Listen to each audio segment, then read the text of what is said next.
ভাগীরথীতে জলস্তর বেড়ে যাওয়ায় বন্ধ ফেরি, অনির্দিষ্টকাল বন্ধ কালনা নৃসিংহপুর ফেরি পরিষেবা। পূর্ব বর্ধমানের জেলা শাসকের পরিদর্শনের পর বন্ধ ফেরি। বিকেল 5টার পর ফেরি বন্ধ করে দেওয়ায় বিপাকে যাত্রীরা। কালনায় ফেরির জন্য অপেক্ষায় বহু যাত্রী।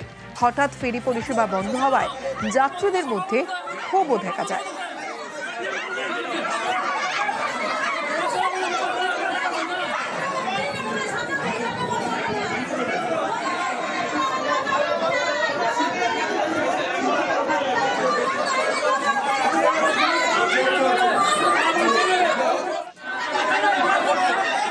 আমি মৌসুমী মেলাতে এসেছি দুপুরবেলা।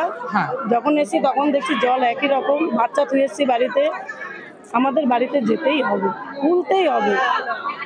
মানে কি শুনলেন এখানে এসে কেন বন্ধ আমি হয়ে গেল? এখানে এসে আমাকে ওখান থেকে একটা লোক কাকু বলছে যে তোমরা কোথায় আছো, ঘাট তো বন্ধ করে দিয়েছে। ডিএমএ এসে ঘাট বন্ধ করে দিয়েছে। এতগুলো মানুষ ওইখানকার মরা এদিকে আছে, তাহলে সেই মানুষগুলো কেমন করে যাতায়াত করবে?